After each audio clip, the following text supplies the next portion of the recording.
As of recently, Nintendo's been out here making some pretty poor moves. If you all haven't seen recently, they did a recent DMCA strike against Dolphin Emulator. If y'all know what Dolphin Emulator is, it's a popular emulator used for the Wii and the GameCube, and it basically just allows you to play a lot of games on your computer, on your phone. It's really well optimized, and it allows for you to enjoy the gameplay experience at higher resolutions and just a lot of things that a emulator typically does, just more name brand and staple. But as of recently, Nintendo decided that Dolphin Emulator should not have a home on Steam, and they went out, DMCA'd it, and they forced ultimately Dolphin Emulator's main webpage to force out a statement saying, "It's with much disappointment that we have to announce that Dolphin on Steam's release has been indefinitely postponed. We were notified by Valve that Nintendo has issued a cease and desist citing the DMCA against Dolphin's Steam webpage, and it has been removed from Steam until the matter is settled. We're currently investigating our options, and we have more in-depth responses here in the near future."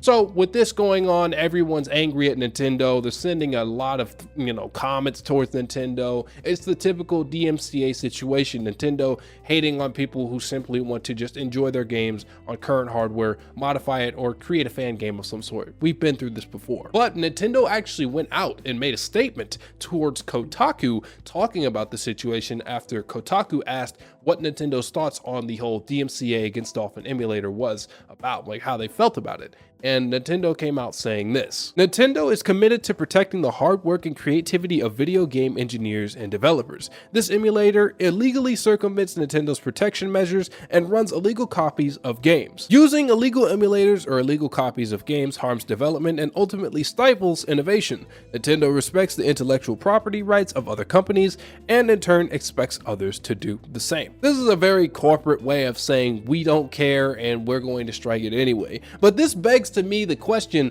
why hasn't Dolphin Emulator been gone after before? Like, why didn't you just go after the Dolphin website that is still up and standing and still allows you to download the emulator? And isn't Dolphin Emulator a creative made thing? Like, didn't people already create this from scratch, and a Dolphin Emulator that allows you to run games without the whole, code of an actual Wii or GameCube being put into it? They work together to create code that runs the games otherwise. So is it really an illegal emulator? Are we really gonna have to ask this question? Also, the legality of it is it isn't illegal to use an emulator. It's illegal to rip a ROM off of the internet and then plug it into that emulator. That is known as piracy, and that is what the true illegality of it is. If I were to take a copy of Pokemon Black, put it on my computer some way, somehow, and take the ROM from that and put it into an emulator, it would be legal because I have a physical copy of a game and I'm putting it into an emulator. There's no loss. Nintendo still profited. But that also begs the whole question here is, why is Nintendo being so tough on this? I get it, it's their intellectual property, but how does this stifle development if the game isn't even being released anymore? And if you're not going to sell this game on the marketplace, is there really a foot or a ground to say that this hurts development when it's not even directly funding this? I mean, sure, you could go out and you can go to a GameStop or you could go to a brick and mortar shop and purchase a copy of Pokemon Black or White for an extra like $200 or whatever a freaking charge price that these people charge you for. But that would not directly go back to Nintendo. That would go to that brick and mortar or that GameStop store. And maybe Nintendo would get a ding sale every once in a while. But I really don't think that someone taking a game off the internet that isn't even on the shelves anymore would really would hurt Nintendo's pockets. I don't see it. I think they're just being stingy with their IPs, and since they know they can legally go after people for basically owning these ROMs or for using these sorts of emulators to do things like this, they're going to put their foot down and do it anyway. And look, I'm all for paying for games, all right? I'm all for being for the developers. I'm all for going out there and just supporting our devs because they do a lot of work and they make a lot of great games. But Nintendo has also went against their community in many different situations, like back when they had their creator program, and if you weren't in that creator program, your videos are getting striked left and right. It did not matter what you created, whether it had like one frame of a Mario freaking figurine in it or something that just showed off Nintendo's intellectual property, it would get striked down, your content would not get seen by anybody, and Nintendo would take all of the proceeds from that without even talking to you about it first or even giving you an advanced warning.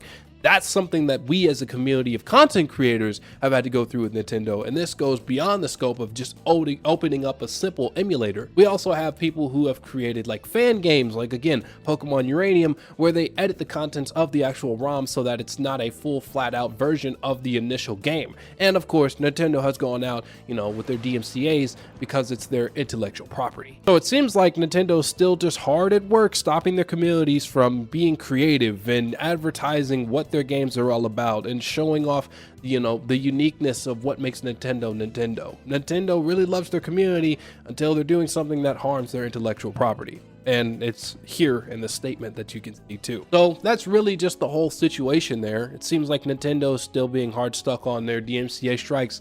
And you know, Dolphin Emulator's webpage said that they'll have a statement in the future. So I'm really interested to see what they can do. Like if Dolphin Emulator was already DMCA or striked or went to court with this whole situation, it would make sense that they would take it down from Steam. But the fact that Dolphin Emulator still stands alone on its own website, that is, and you can still download it today, it really begs the question of why Nintendo fully did this, and kind of if they were even allowed to do this, considering the fact that Dolphin's website still stands. But we'll see what comes out of this. Again, I want to hear what your thoughts are down below. Do you guys think that owning an emulator and injecting your ROMs into it is an illegal use of Nintendo's IPs, or do you stand with Dolphin and you say that emulation is not illegal and you want to still play with Dolphin and you want it accessible on Steam and you hope they win this fight? I would love to hear your thoughts down in the comments below. If you like this video and you want to see more, hit that like and that subscribe button. I'm trying to push to make more videos and create great content for you guys.